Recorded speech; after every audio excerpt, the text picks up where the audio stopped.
Hello there. My name is Nick Ladner, and I would like to welcome you all to my guide of how to calculate annuities using Excel. First things first is you have to open up Microsoft Excel. We're not going to be going very far if no one does this. Then one of the first things to do with any sheet that you'll be using, with any project that you may have, you will generally always want to change your sheet name or your workbook name.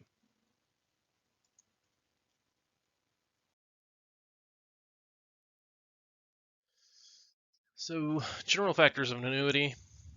Um, you're going to have your present value, which is the current value of whatever item you're looking to purchase or whatever item you're just trying to find the value of. The interest rate is how much that item is going to increase in value or decrease in value over time.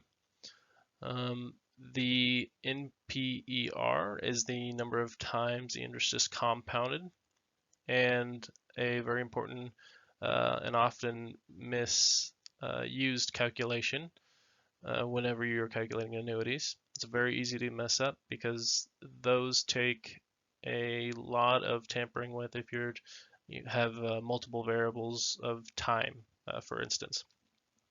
Then we have payment, which is the PMT.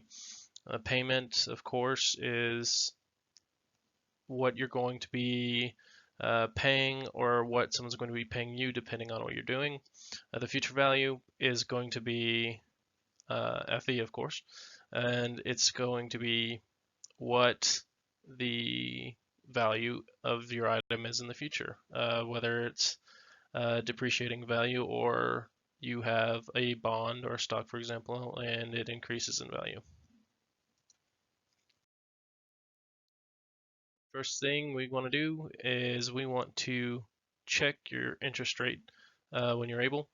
So in this example, we're going to pretend we got the job of a lifetime. And with that job, we have a lot more money to spend, so we're going to buy a house finally. Yeah, yes.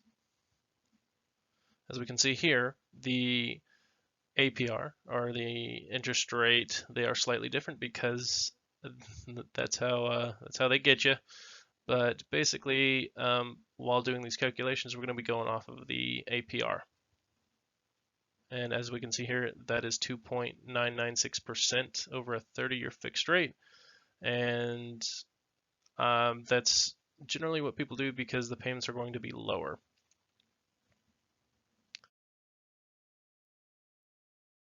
So how much is your monthly mortgage? So with our new job, we're just going to go and get this $250,000 house here. We're going to have that Wells Fargo interest rate, which is a fairly low interest rate, probably having to do with the current COVID crisis. We have our time, and our time that is going to be our 30 years, with our interest being spread out over the year. And the reason I do this is because this interest rate is for a yearly basis here. So if you did this and just left it at, if you just had that for, only 30, you would not have a very large, amount of interest, and it would not do good for the bank. In this slide, we reverted the interest in the years. That way we could clearly define the number of times that the interest was compounded over the amount of years. With this, we have the formula in this bar right here.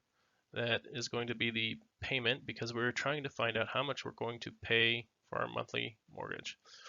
And so it's going to be your interest divided by your number of times compounded, because if you don't, your interest would be extremely high and it will throw off all your calculations. So it's very important to always take in the number of times compounded your interest is into your interest rate and into the number of years.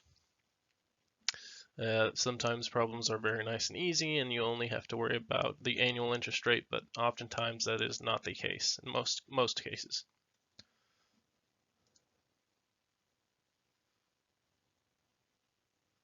After you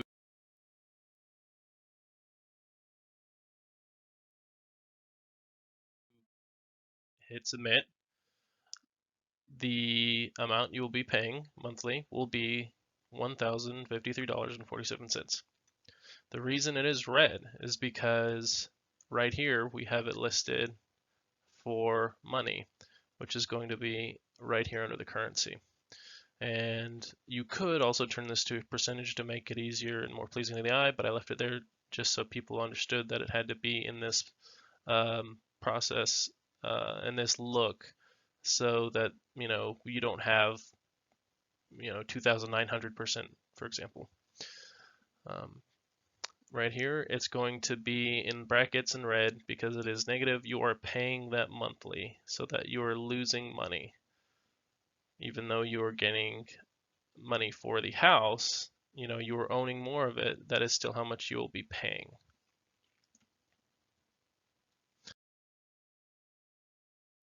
So with this new job, not only did you get a house, but you can finally get that new car you've been needing.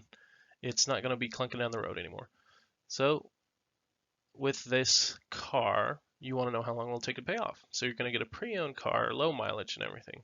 It's going to be $18,675 today. You're going to be borrowing it at a higher interest rate because it is a pre-owned car. So you're going to say, get 4.2%. Based on that, and if you pay $297 a month, we want to know how many months will it take to pay off. Well, we go over here,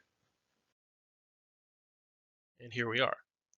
What you do is you put in, you're looking for the time pass now. So you're going to use the equals NPER, and then you're going to put your calculations. So you're going to have your interest rate divided by the 12, so it's calculated monthly, and you're not having an exorbitantly high interest rate. And then you're going to put your payment, and then you're going to put the present value of the vehicle, and then you're going to put what optionally you can put your future value. It's going to go down to zero anyway. It knows that because we put here for your payment as negative 297, and you have to do that, or you're going to get some wacky numbers. You won't get the correct number based on how long you'll take it, need to pay it off, because you're going to be adding value at that case. So here at the end of the lesson, we have factors of our basic annuity and the 5 basic annuity functions. You have, for each category that you're looking for, I put beside it the functions you'll be using, and just pay close attention whenever you're putting in your numbers that the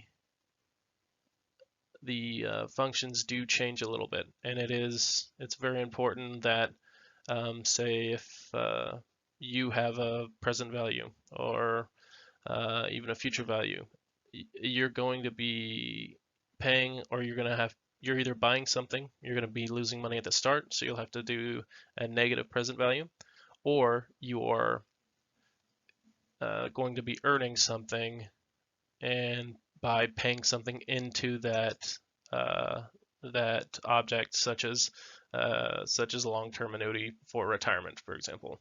And so you're going to be paying in monthly installments, so you'll have to have a negative there. At some point, you'll have to have a negative in order to counterbalance, and that way you don't get a weird number. But other than that, I hope everyone had a good time and learned a little bit about annuities and how they function, and have a wonderful day.